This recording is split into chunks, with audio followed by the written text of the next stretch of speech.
Assalamualaikum warahmatullahi wabarakatuh. Salam sejahtera, salam istiqomah, tetap semangat untuk semuanya. Semoga masih tetap dalam cucuran limpahan rahmat dari Sang Maha Pencipta. Amin ya robbal alamin. Nah,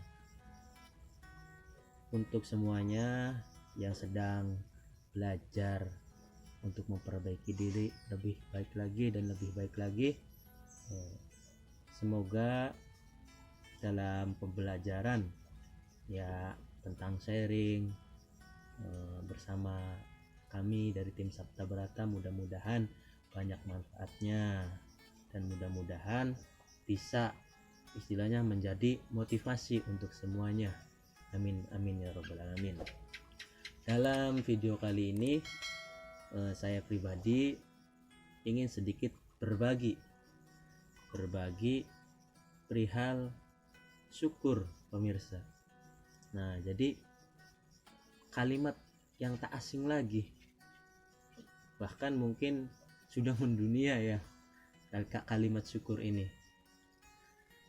Kata orang yang istilahnya ya banyak ilmunya, atau kalau di sini istilahnya sugih pengerti. Nah, kalau ingin hidup tentram, bahagia, istilahnya perbanyaklah bersyukur. Jadi disitulah jalan istilahnya nikmat kita selalu ditambah dan akan ditambah lagi. Jadi perbanyak bersyukur. Nah, jadi di sini sedikit ingin menguak apa sih makna yang terkandung di dalam syukur tersebut. Kalau di dalam kalimat syukur ini kan terdapat di kalimat alhamdulillah. Nah, apa sih artinya? Segala puji bagi Allah. Alhamdulillahirabbil alamin. Segala puji bagi Allah, Tuhan semesta alam. Jadi kalimatnya segala puji. Nah, jadi maksudnya segala berarti kan bukan satu. Jadi ada bagiannya. Apa sih bagiannya puji tersebut atau garis miring syukur tersebut? Nah, kata orang alim, orang yang tahu, orang terdahulu, orang yang sugih pengerti. Nah, puji itu dibagi menjadi 4 pemirsa. Apa-apa saja? Langsung saja. Yang pertama itu puji kodim ala kodim. Jadi yang kekal, yang menciptakan, memuji zatnya sendiri yang menciptakan. Pencipta memuji yang pencipta. Ya contohnya seperti Asmaul Husna, Ar-Rahman, Ar-Rahim, Al-Malik, Al-Qudus, dan seterusnya. Nah, istilahnya pencipta memuji zatnya sendiri. Ya hak-hak pencipta yang maha segalanya. Nah, yang kedua itu puji kodim ala hadis. Pencipta memuji kepada ciptaannya, makhluknya, kepada hambanya. Nah, di garis bawah ya, kepada hambanya. Siapa sih hamba tersebut yang dimaksud di sini? Kalau kata orang alim, yang disebut hamba itu, yang disebut secara langsung sebagai hamba adalah utusan. Nah, kalau kita kan utusannya tak lain tak bukan adalah kanjeng Rasul. Jadi pencipta memuji kepada kanjeng Rasul. Kan ada ya katanya kalau istilahnya orang alim tuh biasanya begini berbunyinya, innallaha wa malaikatahu yusholluna 'alan nabi ya ayyuhalladzina amanu shollu 'alaihi wa sallimu taslima. Innallaha wa malaikatahu yusholluna 'alan nabi. Sesungguhnya Allah sang pencipta bersolawat atau memuji kepada nabi kita, nabi penghulu akhirul zaman. Nah, barang siapa selaku orang yang belajar beriman maka bersolawatlah. Nah, selayaknya pencipta memuji kepada hambanya tadi, Kanjeng Rasul. Nah, kedua. Yang ketiga, puji hadis ala Qadim. Makhluk memuji kepada sang pencipta, ciptaan memuji kepada yang menciptakan. Sebagai contoh tadi hamba, sebagai contoh, karena hamba di sini kan Rasul tadi. Nah, Rasul mencontohkan kepada kita untuk memuji kepada sang pencipta.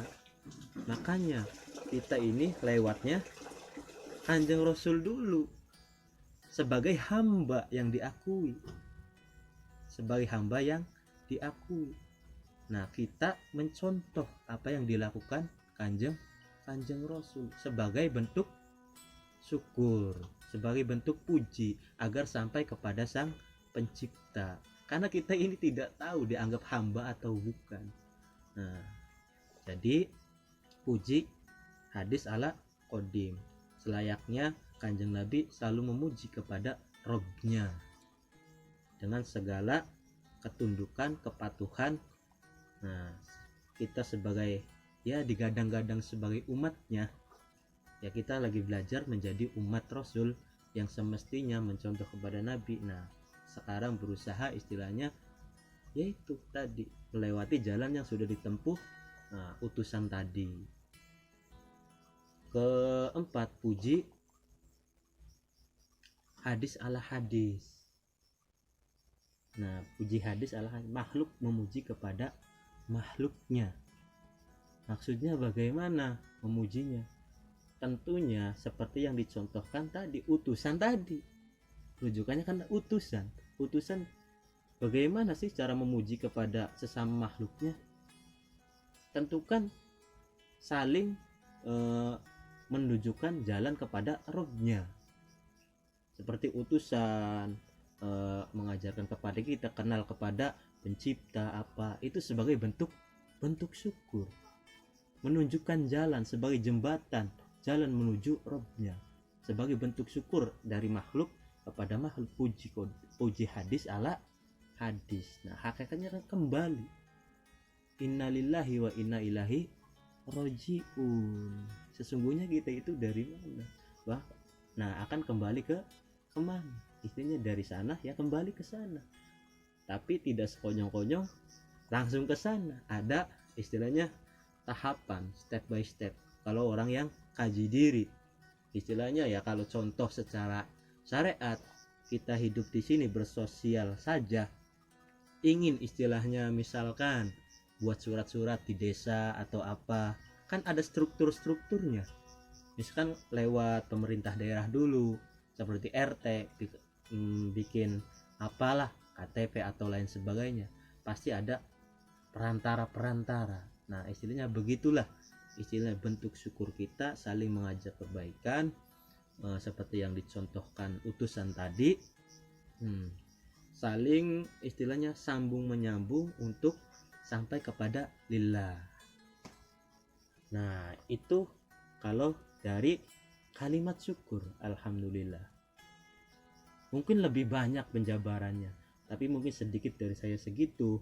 Mudah-mudahan ya bermanfaat, dan jikalau misalkan ada yang lebih pemahaman lebih luas lagi, bisa disaringkan ya.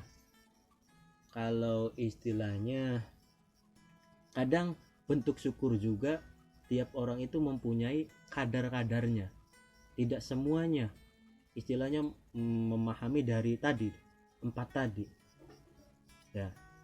Kadang kita hanya sebatas mencontoh apa yang kita lihat ya kan, kadang kita melakukan apa yang kita dengar dari keilmuan yang kita pelajari.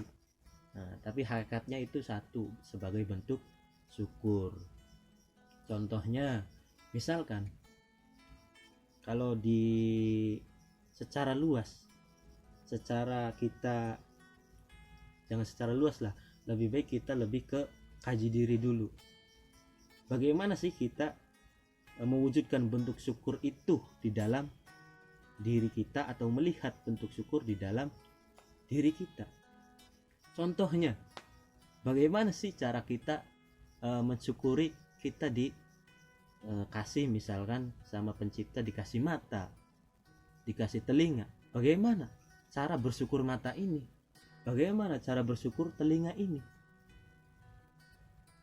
Nah, di sini kan tadi kita sudah ada rujukan kepada utusan. Nah, jadi yang istilahnya menuju kepada kebaikan. Jikalau bentuk syukur mata ini kita tunjukkan kepada kebaikan, maka tentu mata ini harus melihat yang baik. Misalkan melihat sesuatu yang tidak baik atau apa, jangan istilahnya langsung disimpulkan bahwa itu jelek atau apa. Lebih baik dikaji dahulu. Nah, setelah tahu kepastiannya baru kita simpulkan. Jikalau itu baik ya baik, jikalau itu jelek ya jangan diumbar ke semuanya. Begitupun dengan telinga, istilahnya kerjakan dengan yang baik-baik. Dengan mulut, misalkan mulut, bagaimana cara bersyukurnya? Tentu dengan misalkan orang alim, orang yang berilmu, tentu dengan membagikan ilmunya, berbagi. Ya mungkin ya kurang lebihnya begitu ya. Cukup sekian, mudah-mudahan bisa jadi motivasi. Kalau ada salahnya ya memang saya ini ya banyak salahnya, tempatnya salah, jadi mohon maaf.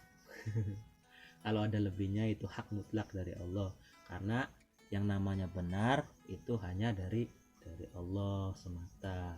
Mudah-mudahan bermanfaat, amin ya rabbal alamin.